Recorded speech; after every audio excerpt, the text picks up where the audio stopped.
The next unit is Unit 1, Part C. And today we're going to be going over graphing linear inequalities. Let's change that. So the word I see in linear is line. So I know I'm going to be drawing some lines. And inequalities, just to review, I know in Unit 1, Part A, we talked a little bit about inequalities, but now we're going to be graphing linear inequalities. Let's go through again what they are. I've got less than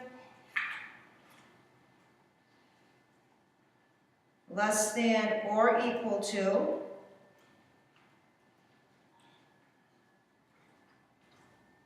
greater than,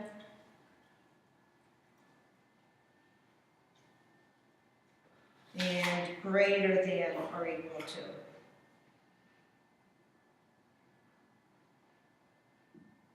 So when we talk about inequalities, we're talking about these four symbols.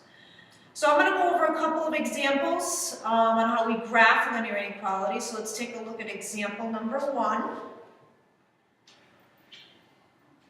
I've got y is less than 1/2 x plus 2. I'm going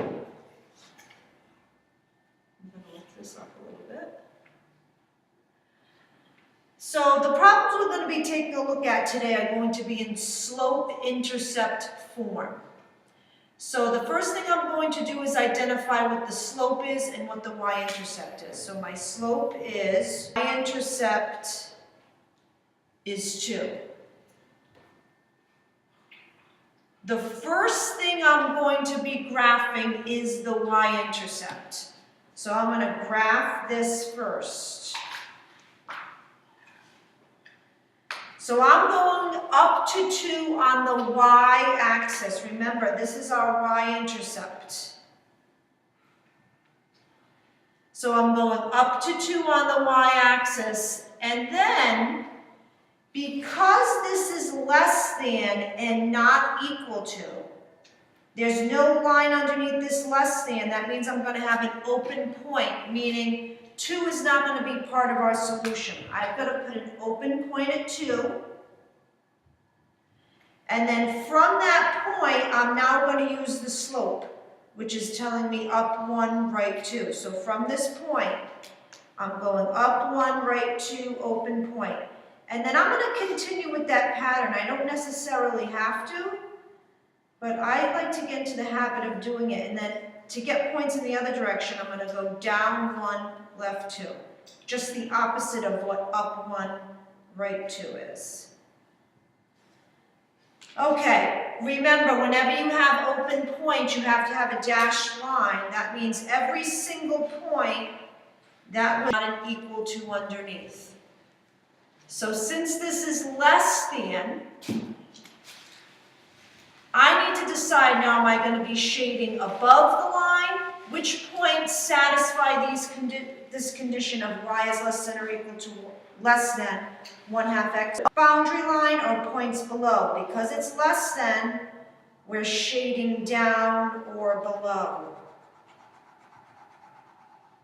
So that means any point in this shaded region, if I substitute it in to this inequality, it would be true. I'm just going to do it for this one only. So I'm going to pick an easy point in the shaded region. Well, my easy point is, so I'm going to kind of move this over. I'm going to check 0, 0. If I check 0, 0, I'm putting 0 in for x, 0 in for y, it should make this inequality true. So let's test it. I'm putting 0 in for y, I'm putting 0 in for x, and then I'm going to do the work. 1/2 times 0 is 0, correctly. That's how you can check that. Okay, let's take a look at one more example. Let's go to number 2. Let's do y is less than or equal to 4x. Actually, let's make that a negative 4x. All right, so let's identify what the slope is and what the y-intercept is. The slope is always that number in front of the x, so my slope is -4/1. And then my y-intercept is the number that comes after the x.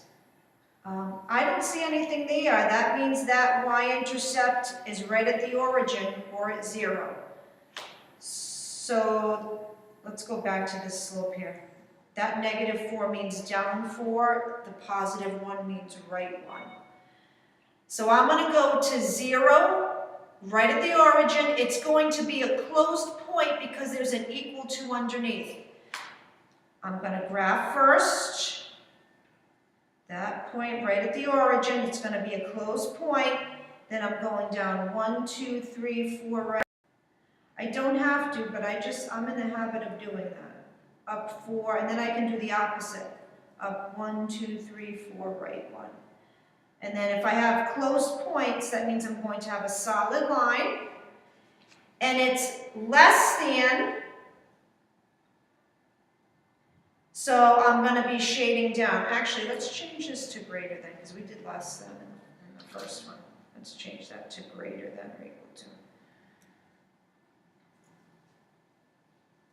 So if it's greater than, that means I'm shading above the line.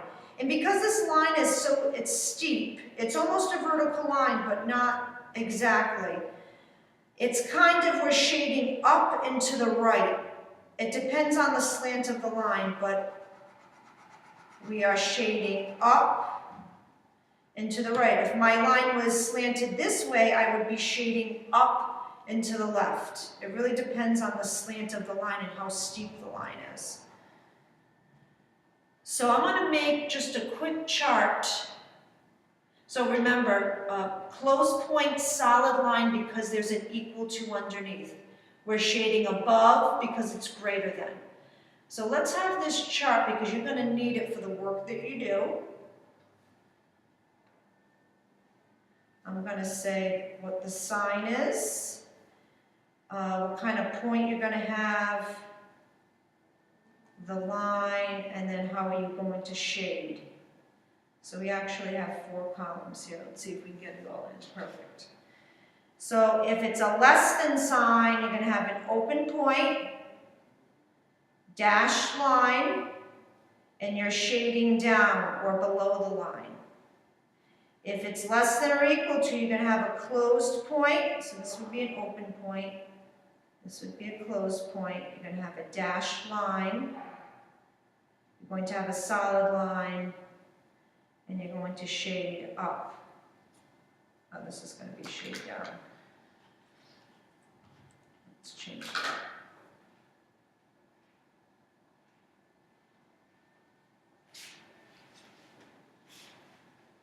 Greater than, open point,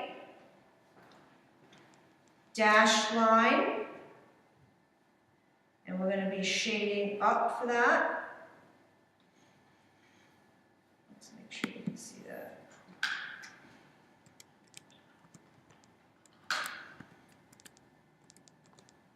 And then greater than or equal to, closed point, solid line, and shade up. And that is graphing linear inequalities.